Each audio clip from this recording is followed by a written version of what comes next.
There's something unsettling about a town where everyone smiles too much.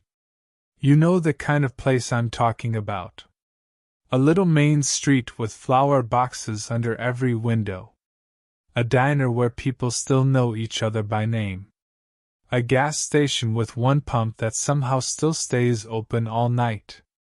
The kind of town where, if you stop for directions, 3 different people offer to walk you there themselves. Most people hear that and think it sounds nice. But sometimes, when people are too welcoming, when they all seem just a little too interested in making sure you stay, it starts to feel less like kindness and more like a trap. These are 7 stories about small towns where everyone was too friendly.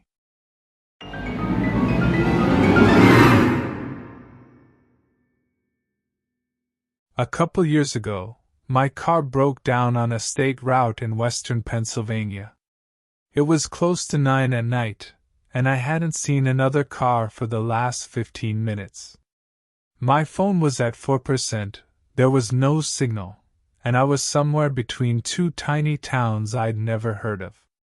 I was driving back from visiting an old friend from college, and I'd taken a back road to avoid traffic. That turned out to be a mistake. My engine started making this coughing sound, then my dashboard lit up all at once. I barely had enough momentum to pull onto a narrow gravel shoulder before the whole car died. I sat there for maybe 30 seconds, just staring through the windshield at the black road ahead. There were woods on both sides. No houses. No street lights. Nothing. I tried starting the engine again. It clicked, whined, then gave up. Great, I muttered. I got out and opened the hood, even though I know almost nothing about cars. The engine was still ticking with heat, and the air smelled like oil and wet leaves. It had rained earlier, and there was a cold mist still hanging in the trees. I was leaning over the engine when headlights swept over me. I turned fast, relieved. An old pickup had pulled up behind me. The driver got out before the truck had fully stopped. He was a big guy, maybe late 50s, wearing overalls and a brown jacket. "Evening," he said with a smile that showed a lot of teeth. "Looks like you got yourself stranded." "Yeah," I said. "I think so." He stepped closer and looked into the engine like he knew what he was doing. "Battery's not your problem. You hear any grinding before she died?" "Kind of." He nodded like that confirmed something. "Alternator, maybe more." "You're not gonna get this running tonight." I asked if there was a tow company nearby. He laughed softly. "Not out here. Closest one's 40 miles and he won't come till morning." Then he pointed back down the road. "Maple Hollow's about a mile that way. I can take you there. My brother runs the inn." I remember hesitating for just a second. I didn't love the idea of getting in a stranger's truck, but I also didn't have a lot of options. He must have seen the doubt on my face because he gave this warm, almost fatherly shrug and said, "Son, you can sit in the dark with the coyotes if you want, but I figure a hot meal sounds better." He said it like a joke, and I actually laughed. So I grabbed my backpack and locked my car. The truck smelled like tobacco and pine cleaner. He introduced himself as Walter. He talked the whole drive, asked where I was from, what I did for work, whether I had family nearby. At first I figured he was just making conversation, but looking back, it felt more like he was collecting information. "Just passing through?" he asked. "Yeah. No one expecting you tonight?" I looked at him. "Not really." He smiled and kept his eyes on the road. "Well, Maple Hollow's safe as can be.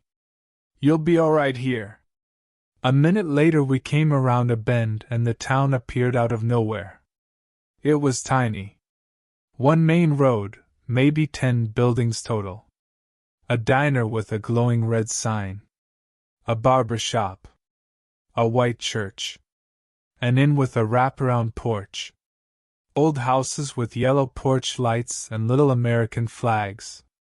It looked almost fake, like a movie set made to look small town charming. The weird part was how many people were still out. It was a weeknight, nearly 10, but there were people everywhere. Sitting on porches. Standing in groups on sidewalks. Rocking in chairs. And almost every single one of them turned to look at Walter's truck as we drove by. Then they smiled. Not waved. Not glanced. Smiled. At me. Walter pulled up in front of the inn, and before I could even get out, the front door opened and a woman in an apron stepped outside. "Oh, honey," she said, hurrying down the steps. "You poor thing." She said it to me like she'd been waiting for me specifically. "This is Martha," Walter said. "She owns the place with my brother." Martha took my arm before I could answer. "Come inside. You must be freezing." The lobby of the inn smelled like cinnamon and old wood. There was a fire going in a stone fireplace, and a man behind the counter stood up the second we entered. "You found him," the man said. Walter chuckled. "Sure did." That choice of words stood out, but only later. The man introduced himself as Dean. He gave me a room upstairs for almost no money at all. When I asked if they took cards, he waved it off. "Pay tomorrow. Or don't. We take care of travelers here." That should have sounded nice. Instead, something about the way he said travelers made my skin prickle. Martha insisted I come into the diner next door before bed. "Kitchen's closing, but not for you." Inside, the diner was nearly full. Again, at almost 10:30 on a Tuesday. Conversations lowered when I entered. Then people started smiling. A waitress poured me coffee without asking. An old man at the counter patted the stool next to him and said, "Sit, sit." It felt like I'd walked into a surprise party for someone who didn't know the guest of honor. I sat in a booth by myself instead. Within 5 minutes I had a plate of meatloaf, mashed potatoes, and pie. People kept stopping by my table. "Where you from?" "Big city, huh?" "You married?" "How long you staying?" "You got folks that know you're here?" That last question came up 3 different times from 3 different people. I started answering less and less. I said I'd probably leave early once I figured out my car. A woman in a green sweater tilted her head. "No rush. People don't pass through Maple Hollow by accident." Everybody around her laughed quietly like she'd made some inside joke. I was exhausted, so I went back to the inn around 11:30. Dean gave me an old brass key and told me room 6 was at the end of the hall. The room itself was clean but old-fashioned. Floral wallpaper. Wooden bed frame. A washstand by the window. No TV. No clock. The bathroom was down the hall. I plugged my dying phone into an outlet by the bed, but when I checked it, I still had no signal. I texted my brother anyway. Car broke down. Stuck in town, called Maple Hollow. "Will call tomorrow. ****. The message never sent. At some point after midnight I woke up. I wasn't sure why at first. The room was dark except for moonlight through the curtains. I could hear the old house creaking. Then I heard footsteps outside my door. Slow, careful footsteps. They stopped right outside. I held my breath. For a few seconds, there was nothing. Then a soft knock. 3 taps. I didn't move. A woman's voice whispered through the wood. "Honey? You awake?" It was Martha. I stayed silent. Another pause. Then, very gently, the doorknob turned. My whole body locked up. The knob turned halfway, stopped because I'd locked it, then slowly returned to place. I heard the footsteps move away. I sat up and turned on the bedside lamp with shaking hands. I told myself maybe she was just checking on me. Maybe she thought I was sick. Maybe the walls were thin and I'd imagined the whisper. Then I noticed something on the dresser. A small glass of milk. I know for a fact it had not been there before. I stared at it for a long time. A skin had started forming on top, like it had been sitting there a while. I didn't sleep after that. Around 4 in the morning, I heard voices outside in the street below. I went to the window and pulled the curtain aside just enough to peek. There were at least 15 people standing in the road. All facing the inn. Not talking anymore. Just standing. Waiting. When the sun started coming up, I stuffed my charger into my backpack and went downstairs. Dean was already behind the desk, smiling like he'd been awake for hours. "Sleep all right?" "Not really," I said. "I'm gonna head back to my car." He nodded too quickly. "Walt'll drive you after breakfast?" "No, I'll walk." That smile on his face tightened, just slightly. "It's a muddy road." "I don't mind." Martha appeared in the dining room doorway with that same too-wide smile. "At least have some eggs first." "I'm good." I moved toward the front door, and Dean actually stepped out from behind the counter. Just one step. But enough. "You sure?" he asked. That was the moment everything in me started screaming that something was wrong. I didn't answer. I opened the door and went out into the cold morning air. The street was empty now, but curtains were moving in windows. People were watching. I walked fast, then faster. I didn't look back until I was halfway to the edge of town. Walter's truck was following me. Slowly. Not close enough to seem aggressive. Just rolling behind me at a crawl. He leaned out the window.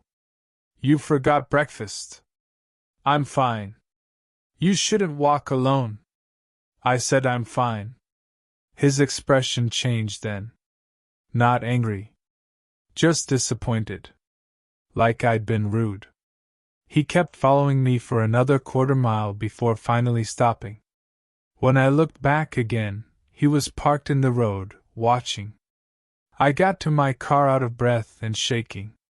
It still wouldn't start.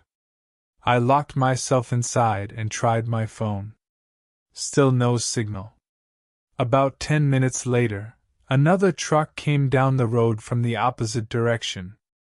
It belonged to a county utility worker.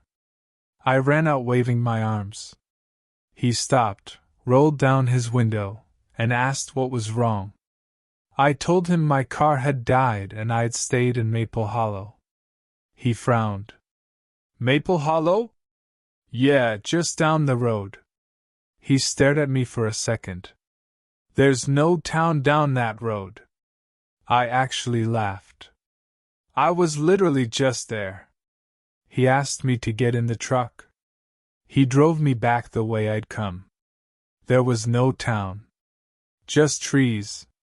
A long stretch of road. An overgrown stone foundation where something might have stood 100 years ago. Nothing else. I got out and walked around in disbelief. "No," I kept saying. "No, there was an inn. A diner.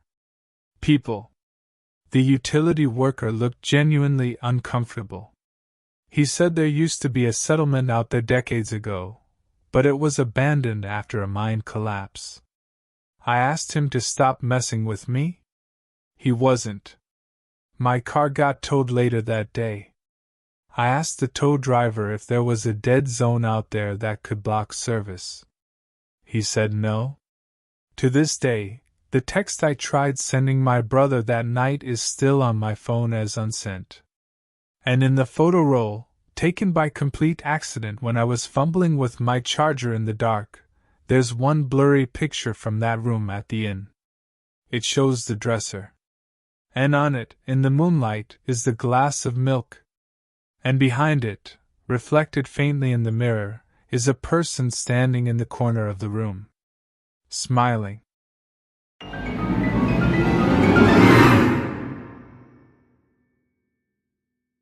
When I was 24, I took a substitute teaching job in a town called Belmere. It was supposed to be temporary.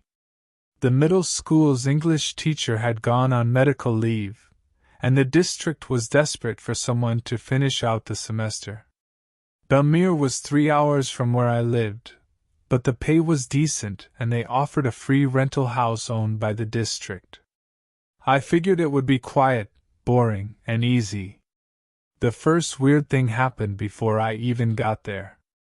I stopped at a gas station about 15 miles outside town and asked the cashier if I was heading the right way. As soon as I said, "Belmere," his face changed. Not scared exactly. More like uncomfortable. "You teaching there?" he asked. "Yeah." He scratched at his beard and looked past me through the window. "Don't stay longer than you have to." I remember smiling like he was joking, but he didn't smile back. Belmere looked perfect. That's the best way to describe it. Too perfect. The lawns were all trimmed. The houses were painted in cheerful colors. The sidewalks were swept clean. There were flower baskets hanging from street lamps and little hand-painted signs that said things like "Welcome Friends" and "Belmere Cares." By the time I reached the school, the principal was already outside waiting for me. She introduced herself as Principal Voss. Small woman, neat gray hair, bright lipstick. She shook my hand with both of hers.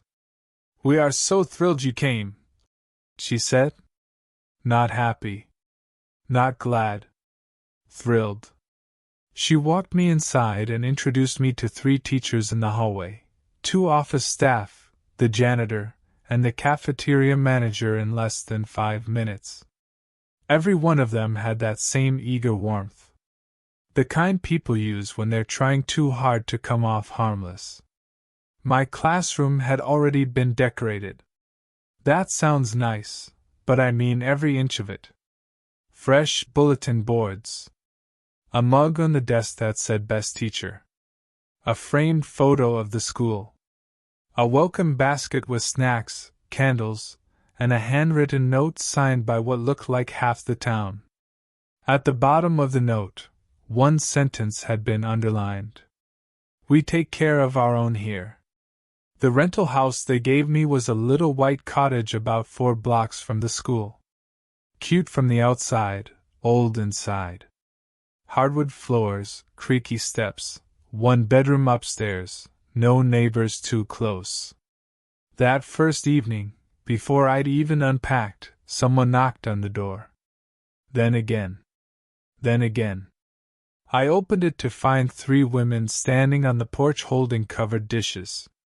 "Oh good, you're in," one of them said. The other smiled. "We brought dinner." I thanked them and tried to be polite, but they didn't leave. They came in like it was expected. One started putting food in my fridge. Another opened drawers in the kitchen looking for serving spoons. The third asked if I had family, where I went to church, and whether I planned on dating while I was in town. I laughed awkwardly and said I wasn't really thinking about that. The first woman, who introduced herself as Cheryl, tilted her head. "Young women shouldn't be alone too long." The second woman nodded seriously like she was agreeing with an important truth. They stayed for almost an hour. When they finally left, Cheryl touched my arm at the door and said, "If anyone knocks late at night, don't answer unless you know them." I asked why. She smiled. Oh, because people get excited when someone new arrives. That did not make me feel better. The first week at the school was strange, but not obviously bad. The kids were quiet. Too quiet. Middle schoolers are never that quiet. They all seemed extremely well behaved, but there was something off about the way they watched me. Not misbehaving. Studying. On Wednesday, during silent reading, a girl named Kelsey raised her hand. Yes? She looked genuinely curious. Miss Harper, do you sleep with your bedroom curtains closed? The class went silent. I said, That's kind of a weird question. She nodded. I was just wondering. A boy in the back added, My mom says outsiders don't know how to keep safe. A few kids giggled, but not like it was funny. More like they were excited I didn't understand. At lunch, I asked one of the other teachers if Belmere had a crime problem or something. He nearly dropped his fork. No. Why would you ask that? I mentioned the comments and weird questions. He stared at me for a second, then said, Folks here are protective.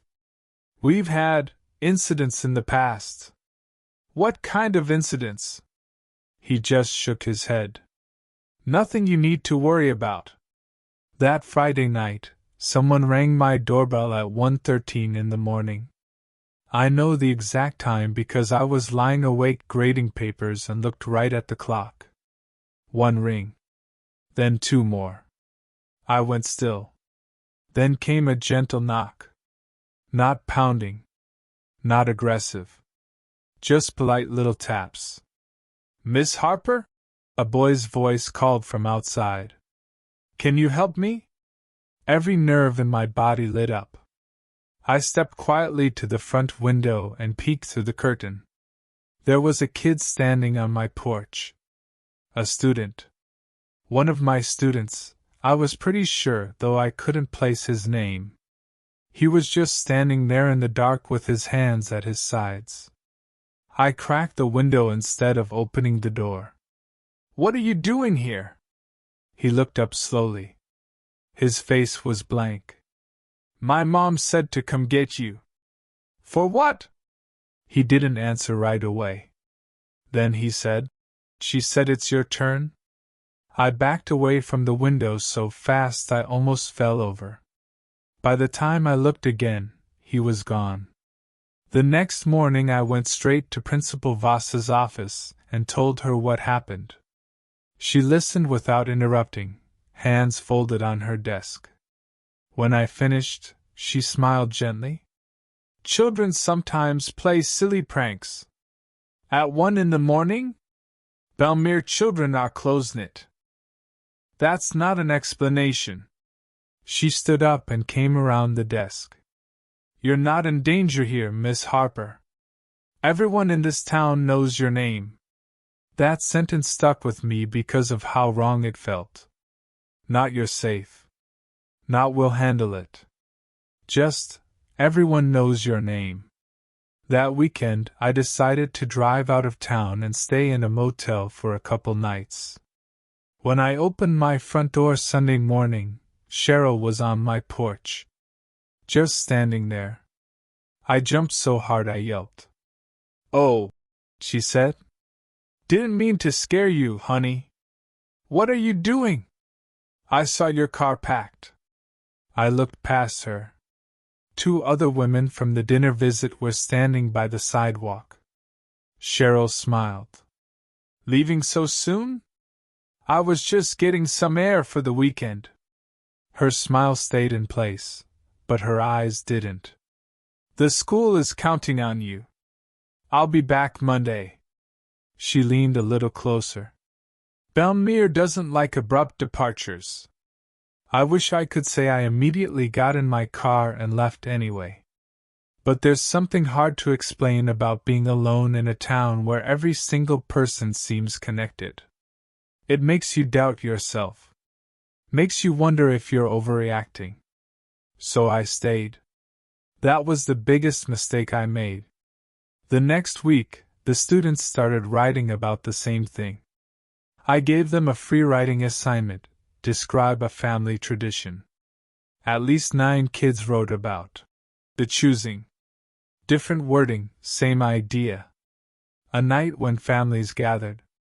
A new person being welcomed. A house made safe. One paper said the chosen one sleeps and the town breathes easy for another year. I took the paper straight to Principal Voss. This time she didn't smile. She read one slowly, set it down, and said, "Children repeat what they hear." "What are they hearing?" "Stories." "From who?" "From everyone," she said quietly. That answer was somehow worse. That night I called my sister. I drove 10 minutes out of Belmere until I found enough signal to make the call. I told her everything. About the questions, the porch visit, the papers, the way the whole town acted like they were in on something. She begged me to leave immediately. So I drove back, grabbed my essentials, and left the rest. Only I didn't get far. Halfway out of town, I came around a bend and found the road blocked by a church picnic table, 2 orange cones, and 6 people standing across the lane. Just standing there. Smiling. I slammed on the brakes. One of them was Principal Voss.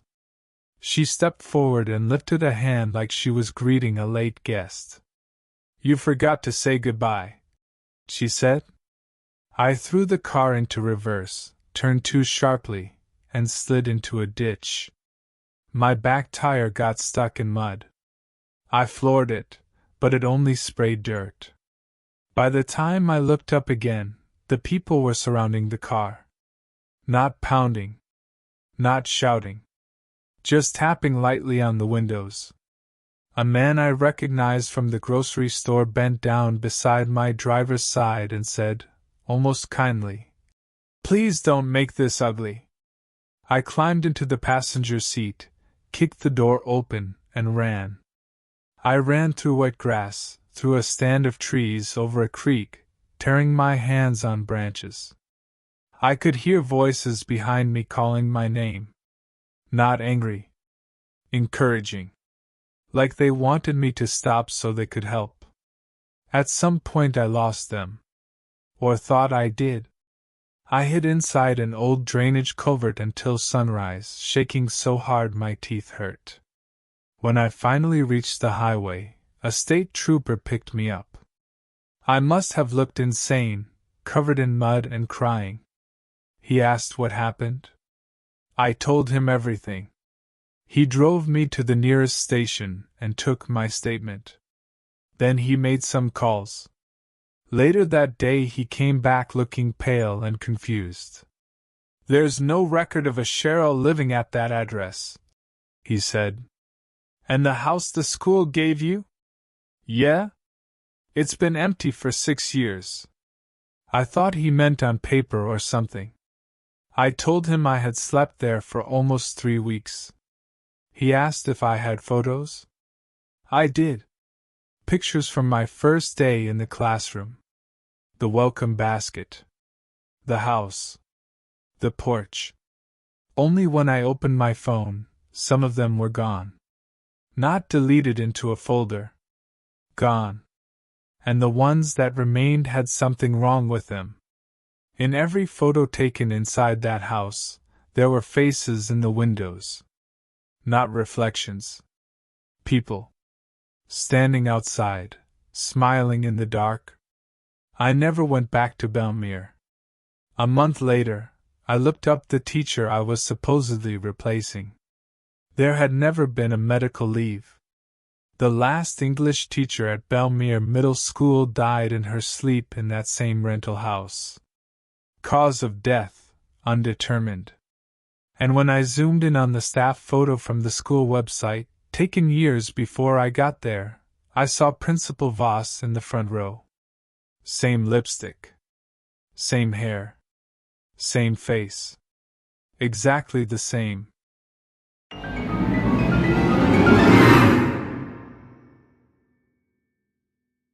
My friend Travis talked me into taking a road trip through the South one summer after college.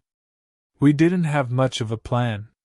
Just cheap motels, old highways, and a vague idea that we'd hit a bunch of weird roadside attractions. Travis was the kind of guy who never thought anything bad would happen to him. He trusted everyone. He'd stop and talk to anybody.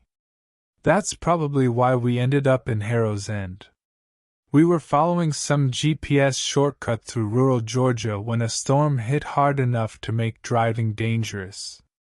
Sheets of rain. Wind rocking the car. Visibility almost zero. The GPS kept recalculating until eventually it led us off the highway and through a network of narrow country roads. Then the signal dropped. We rolled into Harrow's End around dusk. The place looked old, even for a small town. Brick storefronts. One blinking traffic light. Deep porches and dark windows. A sign near the road said population 412 and underneath it, in painted script, "Your family now." Travis laughed. That's creepy as hell. We found the only motel in town. There was a glowing vacancy sign in the window, and a man in a BLO tie came out before we were even parked. "Welcome," he said. "Been expecting weather refugees." He said it with enough charm that it almost worked. The motel room was dirt cheap and weirdly clean. The man, whose name was Franklin, told us to leave our bags and head over to the town hall. "For what?" I asked. He looked surprised. "Supper." "We're good," I said. He smiled wider. "In Harrow's End, nobody eats alone on a storm night." Travis thought that sounded awesome. I did not. But we went anyway because he wore me down, and because every place in town besides the town hall looked closed. The hall was packed. Long folding tables, casserole dishes, kids weaving between adults, old ceiling fans spinning overhead. The second we walked in, everyone noticed. The room got loud in a very controlled way, like a switch had been flipped. People greeted us from every direction. Plates were handed to us. Seats were made for us. A woman with silver hair kissed Travis on the cheek like he was a nephew she hadn't seen in years. "Eat, boys," she said. "Storms make the night hungry." That line bothered me, but I couldn't explain why. Dinner was normal enough, except for the questions. Where were we from? Did our parents know where we were? Were we brothers? Did anyone expect us by morning? Were we light sleepers? That last one came from a teenage girl across the table. She asked it while spooning green beans onto her plate. Travis laughed. "I sleep like a rock." The whole table went quiet for one beat too long. Then everyone smiled. After dinner, Franklin walked us back to the motel with an umbrella. On the way, Travis pointed out something I hadn't noticed before. Every house we passed had its front door open. Not wide open. Just cracked. A few inches. At every single house. "Ventilation?" Travis guessed. Franklin heard him and chuckled. "We don't lock our doors here." "Seriously?" Travis said. "Why would we?" He said it so casually that Travis actually looked impressed. Once we got back to the room, I locked our door immediately. Travis rolled his eyes. "Dude, relax. It's just a small town." "Exactly." Rain hammered the roof all night. Around 1 in the morning, I woke up because the room felt colder. I sat up and realized the door was open. Not wide. Just a few inches. Exactly like the houses we'd passed. I froze. I know I had locked it. I checked it twice. "Travis," I whispered. No response. I looked over at his bed. Empty. I shot up and turned on the lamp. His shoes were gone too. I called his name louder. Nothing. Then I heard it. From outside, somewhere across the parking lot, soft laughing. Not one person. A group. I grabbed my phone and stepped to the doorway. No signal. The parking lot was slick with rain and empty except for Travis, standing barefoot in the middle of it. He was facing away from me. About 20 yards behind him, under the yellow motel sign, were maybe a dozen townspeople. Just standing and smiling. "Travis!" I shouted. He turned slowly. His face looked wrong. Not injured. Not dazed. Just blank, like he'd been woken from a dream he didn't want to leave. "They want to show us something," he said. I yelled at him to get back inside. One of the townspeople, silver-haired woman from dinner, called out in this gentle grandmother voice. "No need to be rude, sweetheart." Another man said. "We only do this during storms." I backed up and tried to shut the door, but it wouldn't move. Someone was holding it from outside. I hadn't even heard them approach. A hand rested on the edge of the door. Thin, pale fingers. Then a man leaned into view from the dark. Franklin? Still smiling. "You boys are guests," he said. "It means more when guests participate." I slammed my shoulder into the door and managed to force it shut. I locked it, shoved the dresser in front of it, then grabbed Travis by the shirt and dragged him away from the window. "What is wrong with you?" I yelled. He blinked hard like he was waking up for real. I heard knocking." "What knocking?" "On the window. Then on the wall. Then under the bed." I actually felt my stomach drop when he said that last part. Because I had heard something too, just before waking up. A soft tapping that I'd assumed was rain. We spent the rest of the night with the lights on, listening. There were footsteps outside the room until almost dawn. At one point something scraped slowly down the wall. At another someone whispered, "Open up. It's not safe inside."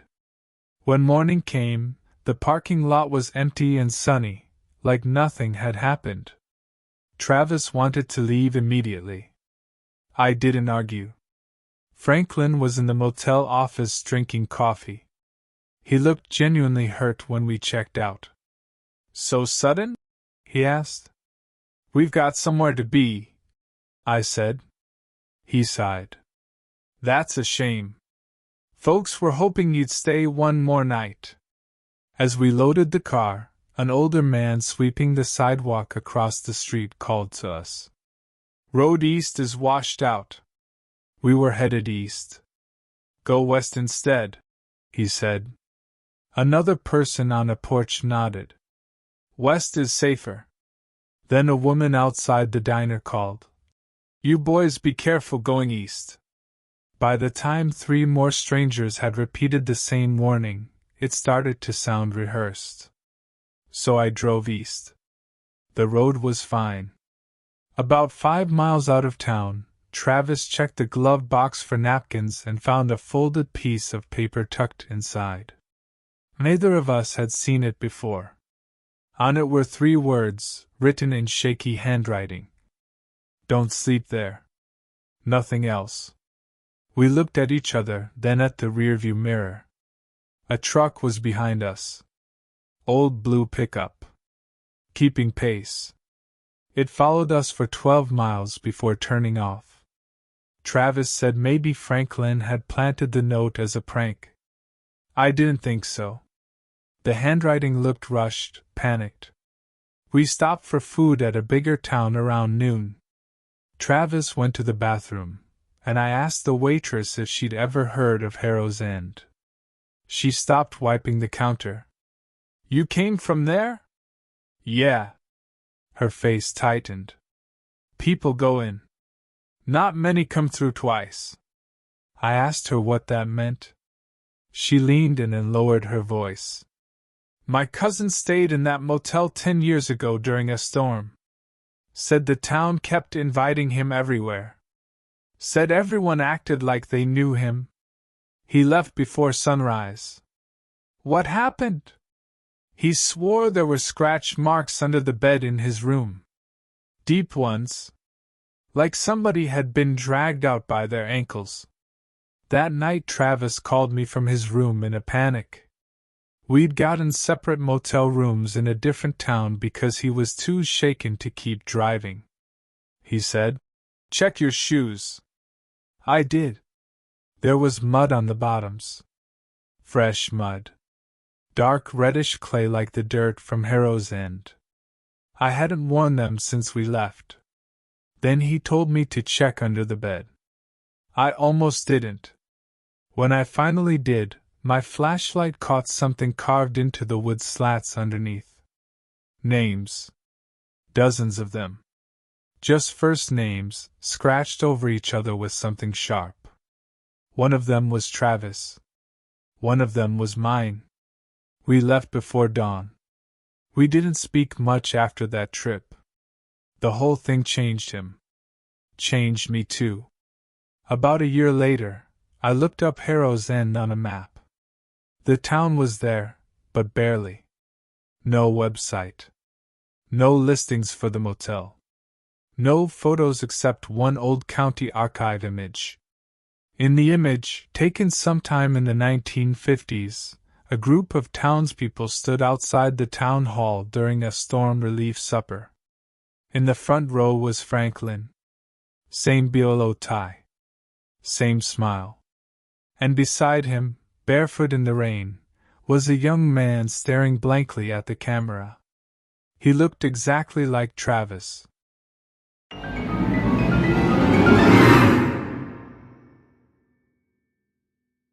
I didn't grow up with my mom. She left when I was 6, and after that it was just me and my dad. He almost never talked about her. When I asked, he'd either get quiet or say something vague like, "She had problems," and change the subject. So when he died and I found a box in the attic full of letters addressed to a town called Briar Glen, I got curious. The letters were all from the same people, over a span of almost 15 years. Lots of names I didn't know. Friendly sounding stuff. Holiday cards. Invitations. Notes saying things like "Tell Anna we miss her, and the town still remembers." Anna was my mother's name. I was 29, newly divorced, and not in a great place emotionally. Something about the letters got under my skin. I think I wanted answers. Maybe I wanted some connection to the parent I'd never really known. So I drove to Briar Glen. The town was in upstate New York, tucked between hills and old farmland. It was one of those places where the roads narrow as you approach, like the landscape itself is funneling you in. The sign at the edge of town was hand-painted and covered in flowers. As soon as I got out of the car in front of the general store, a woman on a bench stood up too fast. She stared at me like she'd seen a ghost. Then she whispered, "Anna?" I said, "No, I'm sorry, I'm her daughter." The woman put a hand to her chest. Within 5 minutes, 3 more people had gathered. By 10 minutes, it felt like half the town knew I was there. They all said the same things. "You have her eyes. She used to stand just like that. We always wondered if you'd come back." Back. That word bothered me because I had never been there before. A tall man named Eli insisted on buying me lunch at the cafe. While we ate, he told me my mother grew up in Briar Glen, left suddenly in her 20s, and broke a lot of hearts on the way out. When I asked why she left, his expression dimmed. "She wasn't meant to," That was the first answer I got, and it was already too strange. By evening, I'd been invited to dinner, offered a room to stay in, and given a basket of preserves by a woman who kissed my cheek before I even learned her name. Everyone was unbelievably kind, and every single person seemed to know details about my life they shouldn't have known. At dinner, one woman said, "Your father always looked tired in the Christmas pictures." I nearly dropped my fork. "What Christmas pictures?" She blinked. "The ones your mother sent." My father had no Christmas pictures from her. Not one. I'd gone through everything after he died. When I asked to see them, the woman suddenly said they might be packed away somewhere. That happened a lot in Briar Glen. People would say something revealing, then immediately close up when I asked follow-up questions. I stayed in the spare room of an elderly couple named Ruth and Marlon. Their house smelled like lavender and dust. Before bed, Ruth smiled and said, "If you hear someone at the window, don't worry. We still keep old habits." "What kind of habits?" "Watching over family." I laughed weakly like I thought she was joking. She smiled back, but she wasn't joking. That night, around 2 in the morning, I woke up because moonlight was hitting my face. The curtains were open. I distinctly remembered closing them. I sat up and saw a person standing in the yard, just beyond the garden. A woman in a white nightgown. My heart slammed so hard it hurt. I stared for several seconds before realizing something worse. The woman looked exactly like my mother from the one photo I had of her in her 20s. I scrambled for my phone and turned on the flashlight. The yard was empty. The next morning I told Ruth, expecting her to maybe admit some local teenager was messing with me. Instead she went pale and said, "You saw her already?" "Who?" She lowered her voice. "You should go speak to Pastor Wynne." Pastor Wynne was at the church arranging flowers when I got there. He was soft-spoken, maybe in his 70s, with this calm face that made everything he said sound practiced. When I told him why I was there, he didn't seem surprised. He listened, then said, "Your mother was loved here. Then why did she leave?" He took a long time to answer. "Because love can become possession." That was the first honest thing anyone said to me. He told me Briar Glen had always been protective of its families. People married young, stayed close, and didn't like losing their own. My mother had wanted to leave, to see other places, and some people in town took that badly. How badly? He looked toward the stained glass window instead of at me. Bad enough. He wouldn't say more. That evening, I went to the cemetery because I'd noticed an old section behind the church while walking there. I wanted air. Distance. Somewhere nobody would smile at me. The cemetery was overgrown and quiet. Most stones were from the 1800s. Then, near the back, I found a newer grave. Anna Lorraine Mercer. My mother's full name. Date of death, 19 years ago. I just stood there staring. That couldn't be right. My mother had sent letters after that. Or at least letters supposedly from her. Some were dated much later. I took a picture and drove straight back to Ruth and Marlon's house. I was shaking by then. Ruth saw my face and knew. "Oh," she said softly. "You found it. What is that?" I demanded. "Why is my mother's grave here?" Ruth started crying immediately. Marlon took off his glasses and rubbed his eyes like this was a conversation he'd dreaded for years. "She tried to leave," he said. "Again." "Again?" He nodded. "The first time, she came back. The second time, people followed. I remember backing away from them. What people? Either of them answered. I left the house and went to my car. It wouldn't start. Of course it wouldn't. By then it was dark, and I could see porch lights turning on all up and down the road. Doors opening. Figures stepping out. I started walking. People called my name from porches. Not my actual name. Anna. Anna, come inside. You don't have to be afraid. You know we only want you home. I ran to the church because it was the only place I thought might be safe. Pastor Wynne let me in immediately when he saw me pounding on the door. I told him about the grave, the car, the people outside. He looked devastated, not surprised. Then he told me the rest. My mother had not left Briar Glen voluntarily the first time. She had escaped after a failed binding ceremony that some of the older families believed in. Not supernatural exactly, more like a sick local tradition meant to keep bloodlines and loyalty inside the town. A symbolic marriage to the community.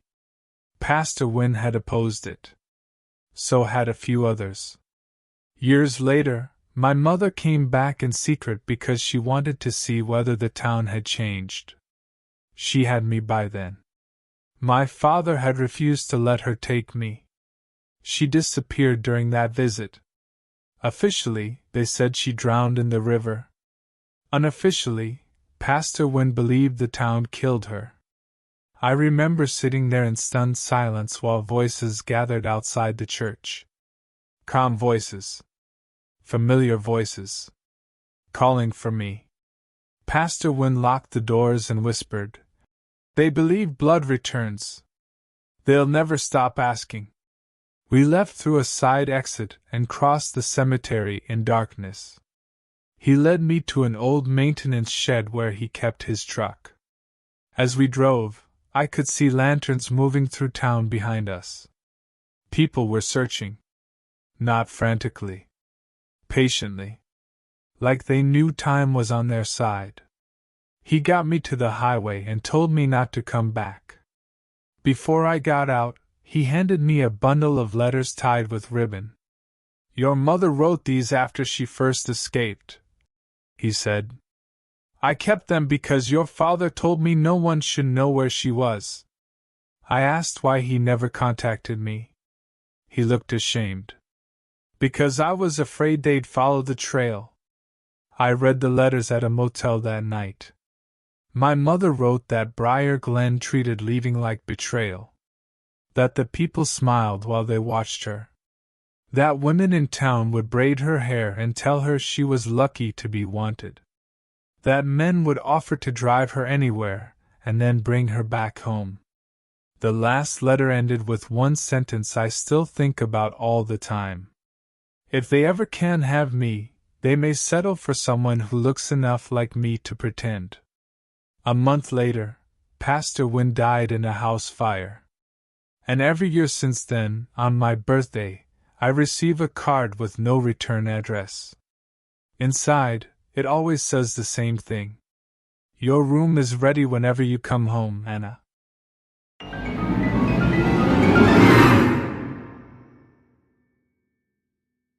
I used to do overnight courier work for a medical supply company. Most deliveries were boring. Small packages to hospitals, pharmacies, sometimes nursing homes in rural areas. Long drives, little sleep, lots of bad coffee. I actually liked it because I'm the kind of person who enjoys being alone. One winter, I got sent on a run through northern Ohio during a heavy snow system. I had one final stop before dawn, but the weather got bad fast. I could barely see the road. At some point I realized I'd missed a turn, and the GPS kept freezing. That's when I saw the diner. It was sitting by itself on County Road 8, bright and warm against all that blowing white. The sign just said open. I was low on gas and half delirious from driving, so I pulled in. The parking lot had maybe 8 cars, all with a thin layer of snow on them like they'd been sitting there a while. Inside, the place was crowded, and every head turned when I walked in. Not in a hostile way. In a welcoming way. A waitress with red hair hurried over smiling. "Sit anywhere, sweetheart." A man at the counter waved me over. "Come thaw out." The place smelled like bacon, coffee, and something sweet, like vanilla candles. It should have been comforting, but there was this strange pressure in the room, like everyone was waiting for me to say the right thing. I sat at the counter and ordered coffee. The man beside me introduced himself as Lou. He was maybe 60, wearing a trucker cap and a denim jacket. He asked where I was headed, then nodded sympathetically when I told him. "You ain't making that run tonight," he said. "Road past Miller Creek is buried." A waitress set a bowl of stew in front of me without asking. "On the house," she said. I said thanks, but I hadn't ordered it. She smiled. "Nobody pays on weather nights." That phrase again. Another town, same kind of weirdness. As I ate, people kept making conversation from all around me. "You local? Family nearby? Married? Anyone waiting up for you?" I answered vaguely. The red-haired waitress leaned on the counter and said, "You can sleep in the room upstairs if you need. We keep it for stranded travelers." I should have left right then. But outside was a blizzard, I was exhausted, and they were offering a free warm room. So I accepted. The upstairs room was above the diner kitchen, simple and old. One bed, one lamp, one small window looking over the back lot. The waitress, her name was Nora, brought up towels and a glass of water.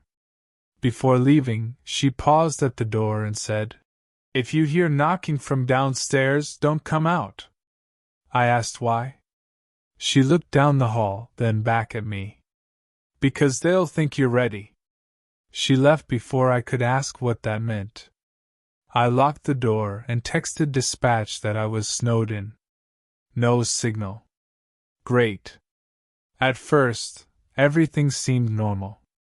I could hear muffled dishes clinking below, people talking, an occasional laugh. Then, around midnight, the noise stopped all at once. Not faded. Stopped. Total silence. A few minutes later, something knocked on my door. 3 slow taps. I didn't move. Another 3 taps. Then a man's voice from the hall. "Delivery boy?" "We brought pie." It was said in a joking tone, but something about it made my throat tighten. I stayed silent. The voice came again, softer. "We know you ain't asleep." I backed away from the door. Then I heard more footsteps in the hall. Several people. Not pacing. Gathering. A woman whispered, "Maybe he's shy." Someone laughed quietly. The doorknob turned once. Then again. I grabbed the chair from the corner and wedged it under the knob. For the next hour, they stayed out there.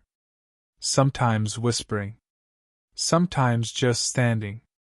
I could hear little movements, fabric brushing walls, the creak of the floorboards, breathing too close to the door. At one point, someone slid something under it.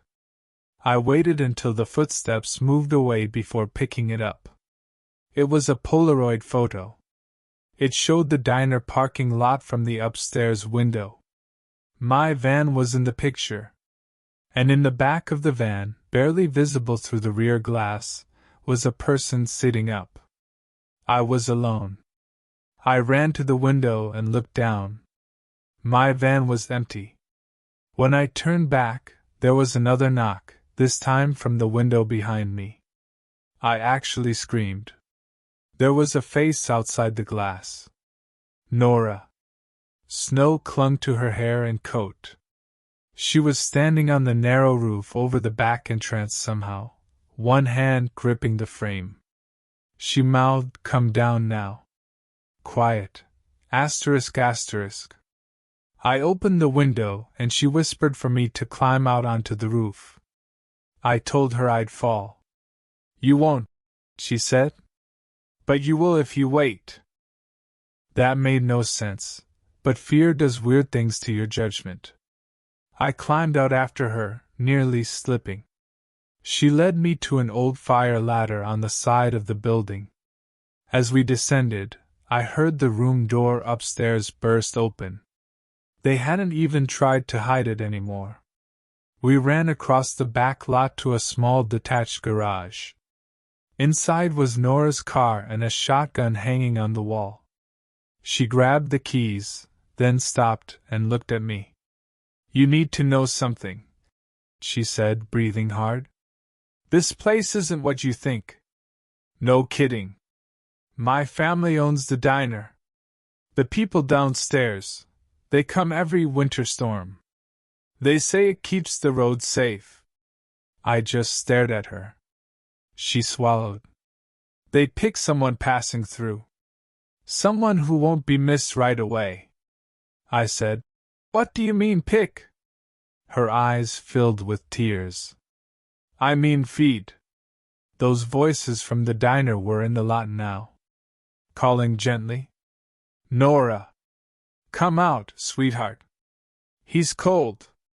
He needs to come back in." Nora got in the car and told me to do the same. We backed out just as two men rounded the garage. One of them was Lou. Still smiling. He raised a hand like he was disappointed in us for leaving a party early. We fishtailed onto the road and kept going, white-knuckled through the snow. Nora directed me to a sheriff's substation in the next county.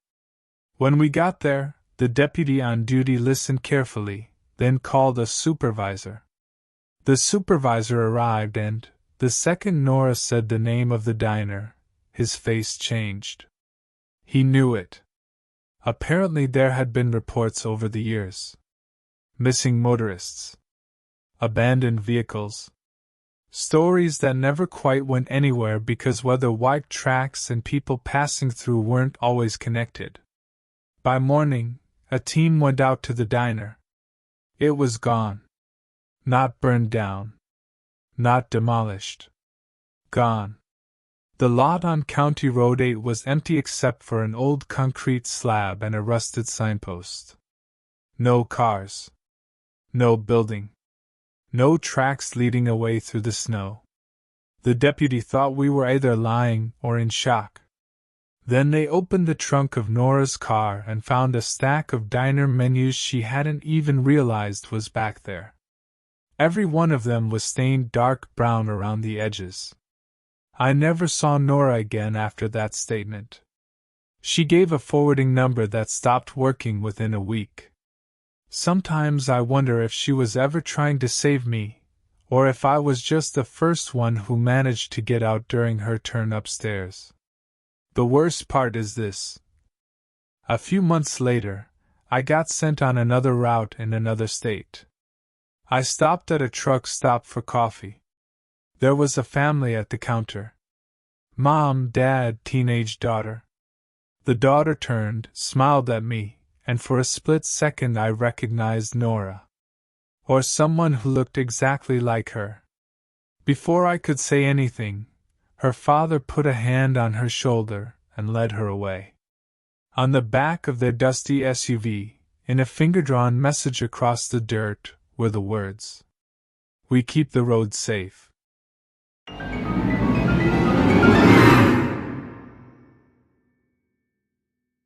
I used to shoot freelance video for local tourism boards and small events.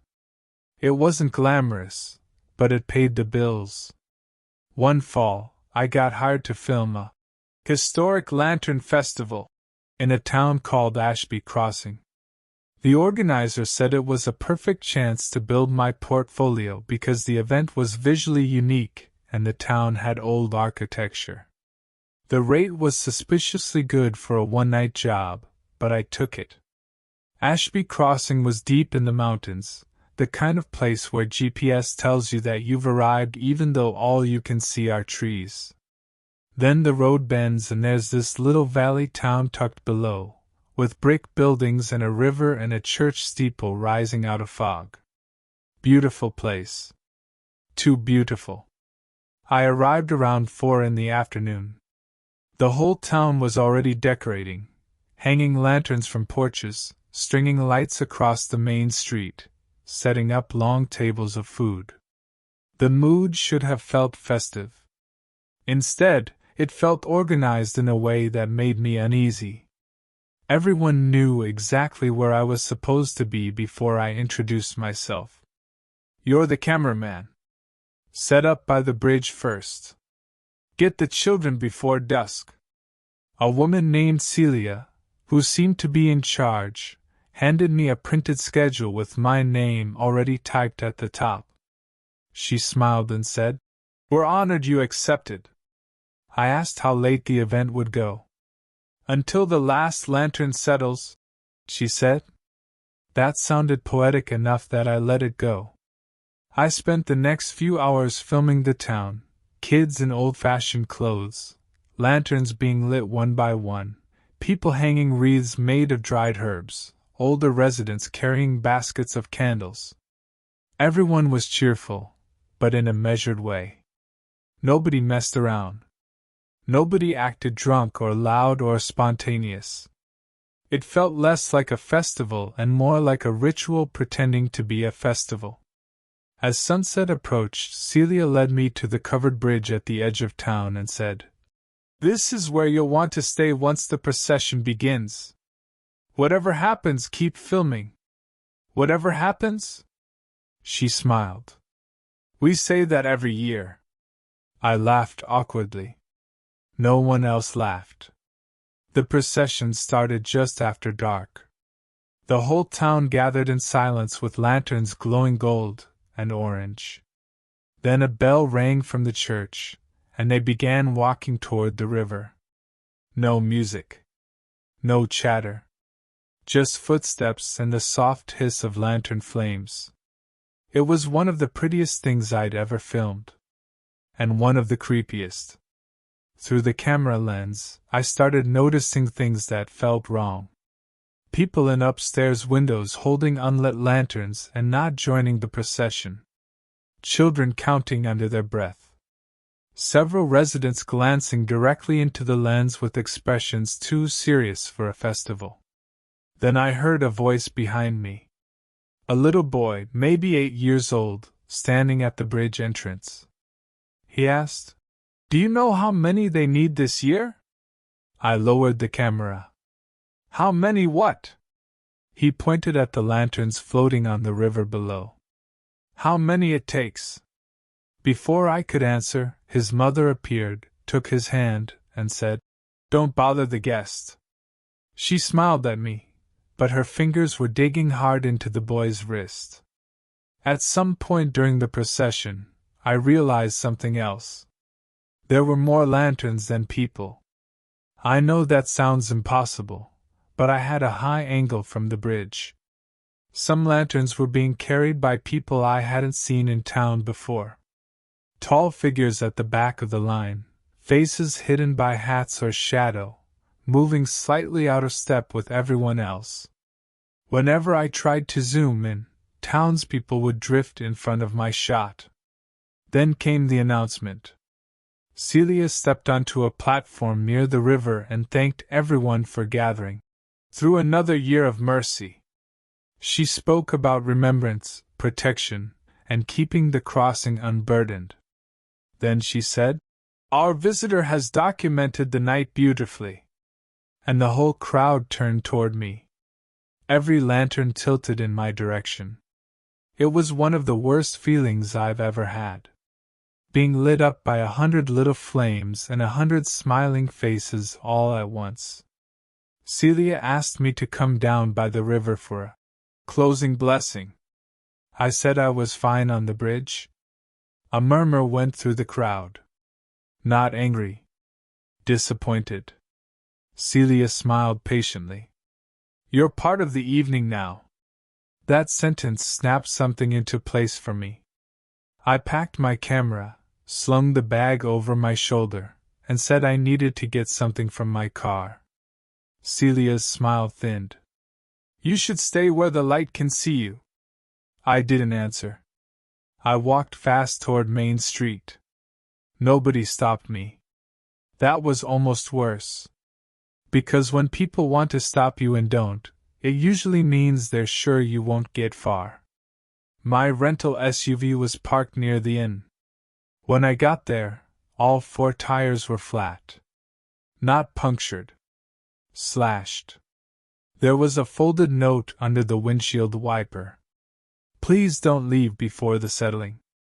I heard footsteps behind me. An older man carrying 2 lanterns approached with a sympathetic expression. That's unlucky.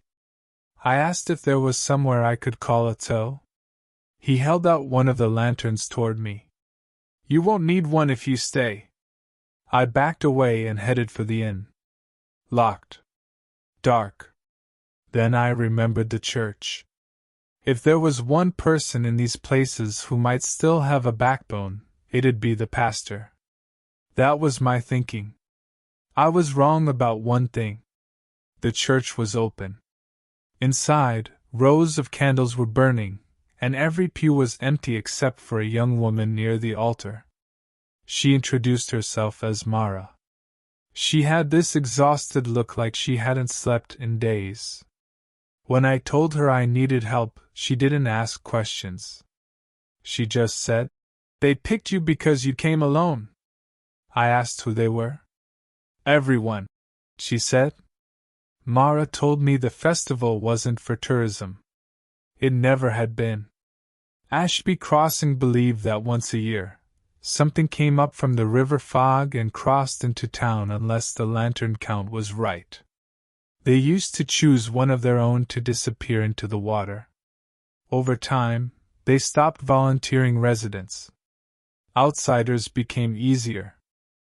I said that was insane. She nodded. It is.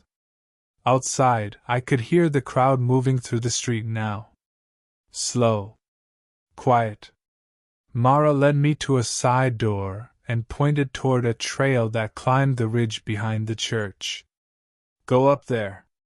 Don't look back if you hear your name. I ran. The trail was steep, muddy, and dark except for the lantern glow below me. Halfway up, I heard voices calling. Friendly voices. Sir, you left your camera. We just want a word. It's tradition. Then I heard Celia call my actual full name. Not the name I told her. My full legal name, middle included. I made the mistake of looking back. The town below was a sea of lanterns. And between them, moving through the fog from the river, were taller lights. Pale lights. Hanging higher than human hands should reach. I ran harder. At the ridge, I found an old Forest Service road and kept going until sunrise. A passing hunter eventually picked me up and drove me to a ranger station. When deputies went to Ashby Crossing later that morning, the festival setup was gone. No lanterns. No tables. No crowds. Just a normal town preparing for church. Celia told them I had filmed for a few hours, gotten drunk, and wandered off. I showed the deputies my footage. Most of it had corrupted. That can happen with bad cards, sure. But the clips that remained were wrong in ways I still can't explain. In one shot of the procession, the townspeople are all visible. Except none of them are carrying the lanterns. The lanterns are floating above their heads on their own. Mara was never identified. Nobody in Ashby Crossing admitted knowing a woman by that name. And at the very end of the final usable clip, right before the file breaks, the camera zooms by accident toward the riverbank. Standing in the fog is a line of figures holding no lanterns at all. They're just smiling, lit from below. As if the light is coming from inside them.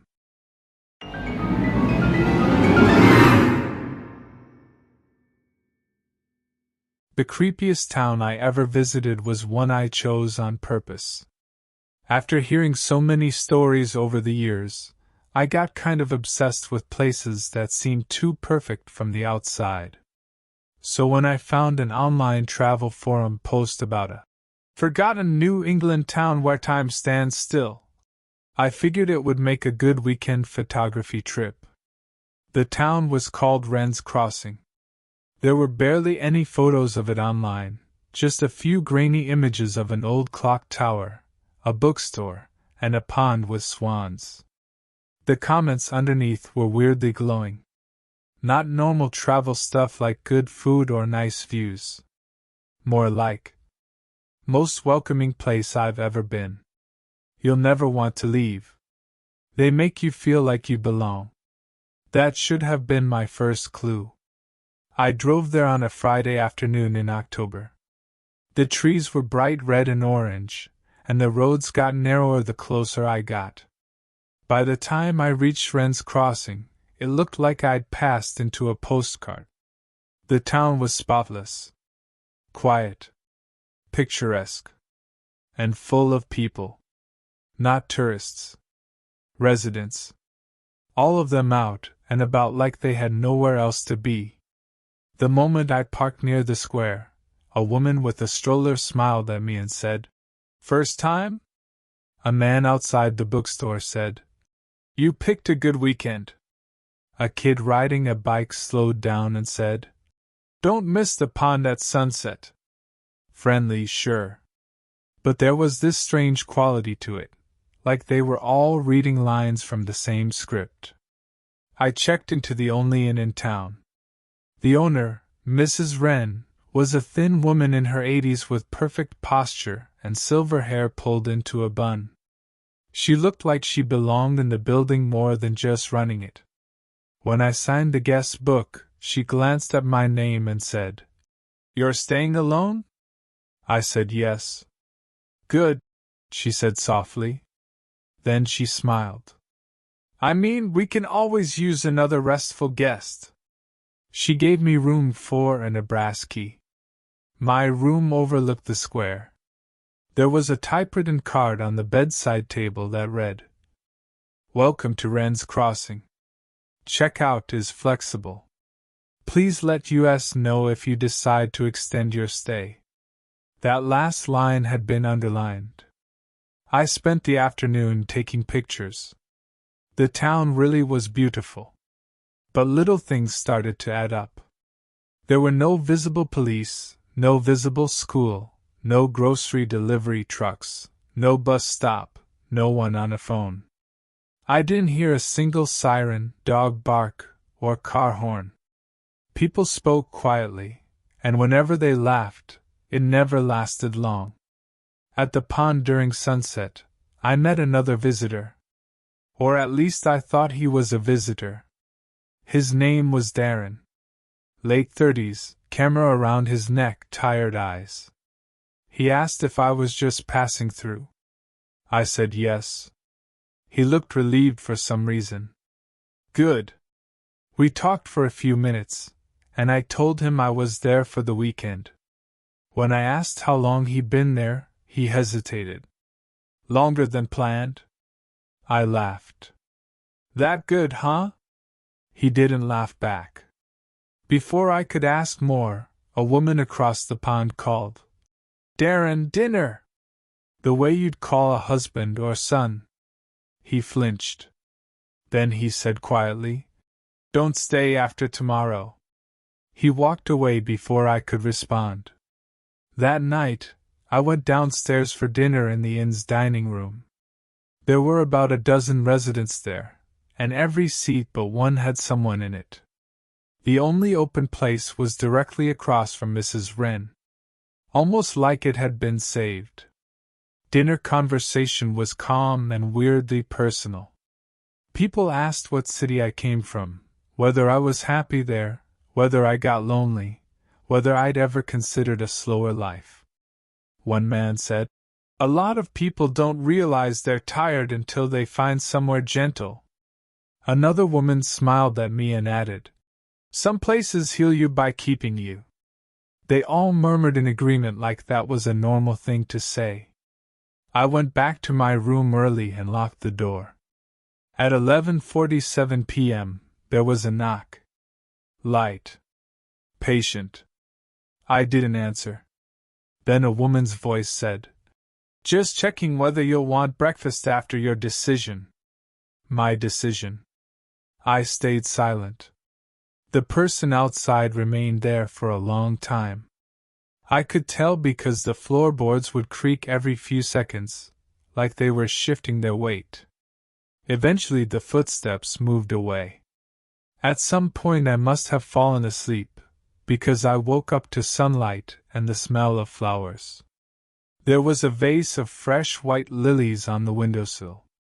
I had locked the room. I went downstairs immediately and asked Mrs. Wren if someone had gone in. She smiled pleasantly. We like guests to feel at home.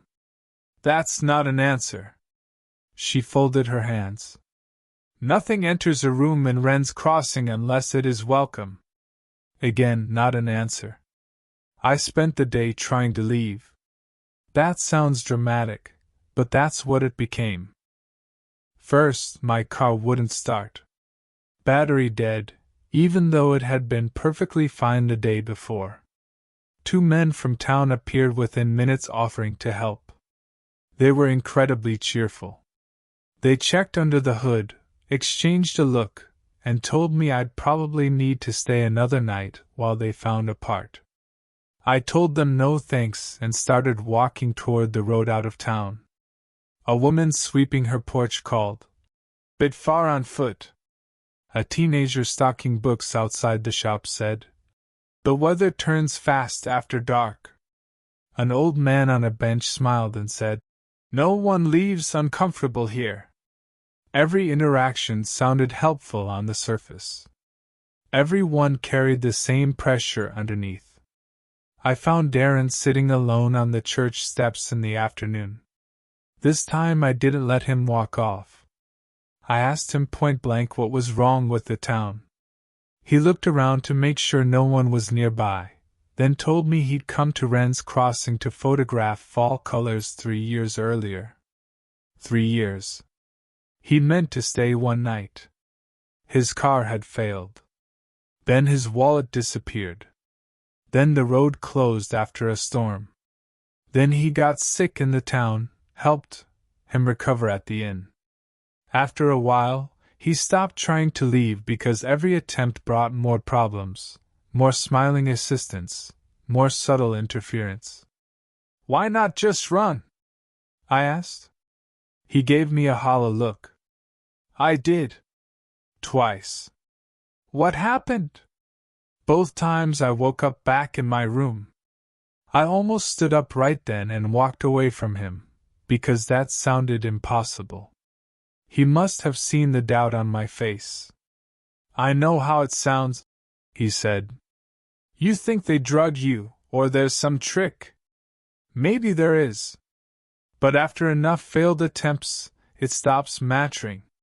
He pulled a folded piece of paper from his pocket. It was a page torn from the in-guest book. There were names listed down one column. Dates of arrival in another. No departure dates. I recognized one of the names from the travel forum I'd read. That's when the whole thing stopped feeling like paranoia and started feeling like a trap with a long history. Darren told me the only chance to leave was during the bell ringing at dusk, when everyone in town gathered in the square and their attention turned to the clock tower. He said there was an old service lane behind the cemetery that cut to the highway. So we tried. At dusk, the bells started. Not church bells exactly. Lower. Older. The sound rolled through town like something physical, vibrating in my ribs. People emerged from every building and moved toward the square. Smiling. Calm. Expectant. Darren and I slipped behind the church, crossed the cemetery wall, and found the service lane. For a second I actually thought we were going to make it. Then I saw someone standing in the lane ahead. Mrs. Wren. She was holding one of those fresh white lilies. "I had hoped you'd choose to stay willingly," she said. Behind us, more footsteps. Residents were filling the cemetery path. Not rushing. Just closing the space. Darren whispered, "Run left." We split in opposite directions. I hurdled a stone wall, tore through brush, and rolled down an embankment into freezing pond water. I came up choking, crawled to the far bank, and just kept moving through reeds and mud until I reached a road. A delivery driver found me an hour later and called for help. When I told state police about Wren's Crossing, they exchanged confused looks. There was no town by that name in the county. I argued until they pulled out maps. Nothing. Eventually one older officer quietly asked me what the inn owner had looked like. I described Mrs. Wren. He went silent. Later he returned with an old newspaper clipping from the 1960s about a boarding house fire in an unincorporated settlement called Wren's Crossing. Many residents died. The owner, Eleanor Wren, was never found. There was a photo. Same face. A week after I got home, I checked the travel forum again. The original post about Wren's Crossing was gone. But my own account had apparently commented on it at 2:14 a.m. the previous night.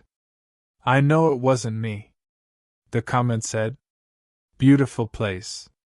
The people make you feel like you never have to leave, asterisk asterisk."